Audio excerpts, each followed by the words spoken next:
Hello, boys and girls. This is Humphrey, chapter 15, and it's called The Best Class in the World. All right. I was on edge all morning. Everything in class was running smoothly now, and suddenly the new students of room 26 didn't seem so strange anymore. Too bad I'd be leaving soon. I tried to shake and wiggle my worries away, but this time it didn't work. I waited and waited and waited to get the bad news. Oh, oops. Okay. But nothing happened until after lunch when Miss Becker came in, accompanied by Richie and Gail. They were smiling naturally because they were happy they were getting me back. Mrs. Brisbane, your students from last year wanted to share some news with you. Do you have a minute? Miss Becker asked. Mrs. Brisbane looked surprised, but she said, sure, if you can share the news with the whole class. Miss Becker smiled. Yes, of course. She turned towards the class. Mrs. Brisbane's students from last year wanted you to get a classroom pet, she told the class. Of course, they missed Humphrey and Og, so I finally made a decision. Richie and Gail, would you like to announce it? Hermit, Richie said, stepping forward. That didn't sound like my name at all. Crabs, said Gail, giggling. It didn't sound like Og's name either. What? Mrs. Brisbane looked amazed. We decided on something completely different. 6 hermit crabs, Miss Becker said. And it was Miss Mack's suggestion. Wonderful, Mrs. Brisbane said. How did you choose them? We decided there would never be a frog as great as Og, Richie said, or a hamster as perfect as Humphrey, Gail added. I wasn't sure if that was true, but it was nice to hear. And, Miss Becker added, hermit crabs are very quiet, but they do better when they live in groups. I hope you enjoy them as much as we enjoy Humphrey and Og, Mrs. Brisbane said. Perhaps we'll come and visit them someday. But at the end of the day, before she left, Mrs. Brisbane said, you notice, it takes 6 hermit crabs to replace the 2 of you. That made me feel very, very, very good. Phew, that was a close call, Og, I told my neighbor when we were alone again. I was unsqueakably delighted that I'd be staying in room 26 after all. Someone needed to help keep a close eye on Kelsey to make sure that she didn't have any accidents. Joey wouldn't get to hear me giggle if I weren't around. Harry's family's clock could be set back at any time. I still wanted to find out why Phoebe was so forgetful, and I wasn't sure yet whether all of Thomas's stories were real or just tall tales.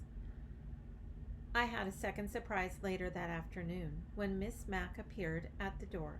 Are you ready? She asked. Come on in, Mrs. Brisbane said. I guess I'd been dozing off when Mrs.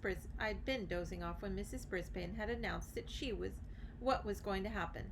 Suddenly, my classmates were arranging the spare chairs stacked up in the corner and setting them next to their own chairs. Then I was surprised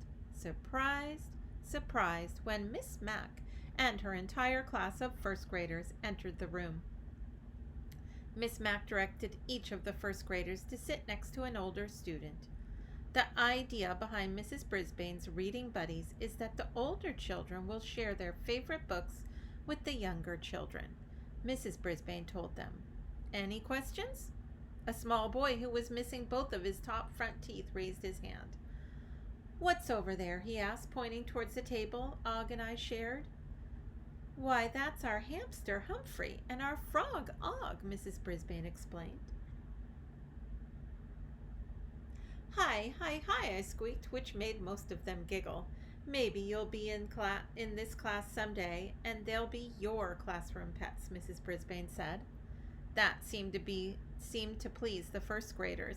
It pleased me too. What pleased me even more was watching the students in my class patiently sharing books for the first grade with the first graders and helping them learn to read. How on earth could I ever have thought that they were the worst class in the world? The third surprise of the day came just before school was over for the day. Principal Morales stopped by for a visit. He was wearing a tie with colorful autumn leaves on it.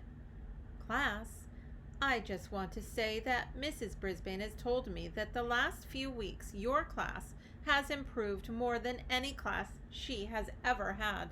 Mrs. Brisbane has been teaching for a long time, so that's quite a compliment. Mr. Morales paused and smiled at the class.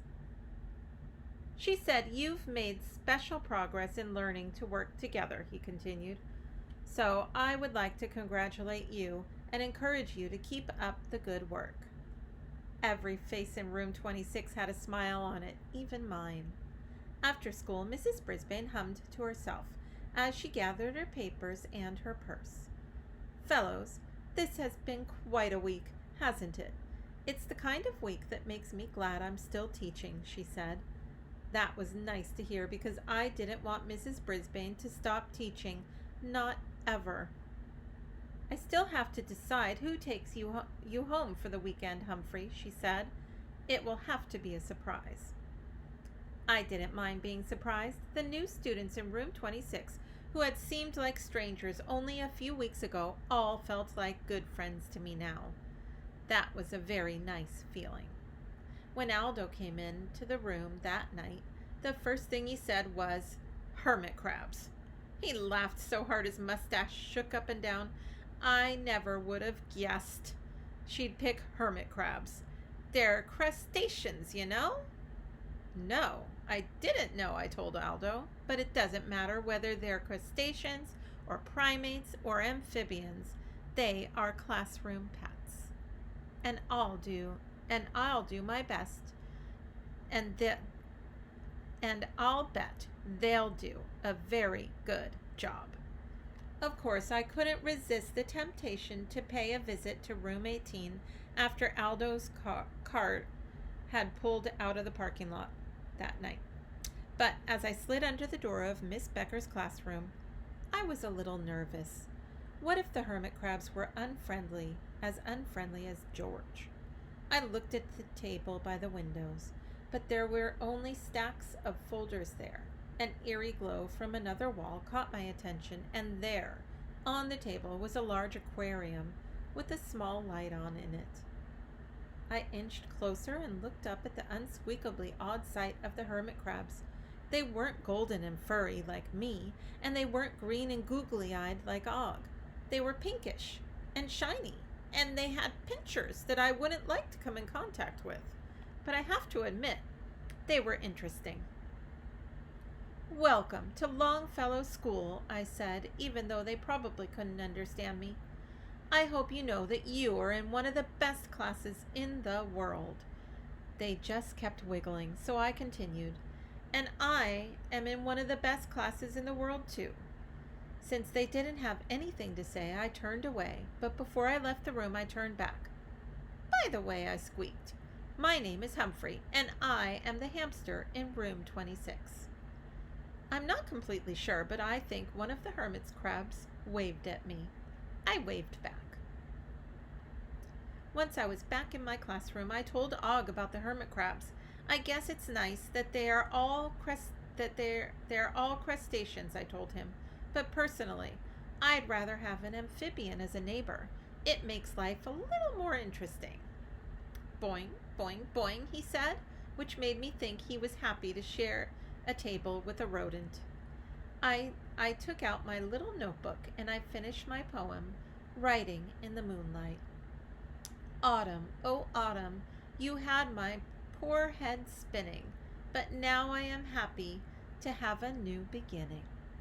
And Humphrey's rules of school: love the class you're in, and I do. And that's it for the day, boys and girls. Bye.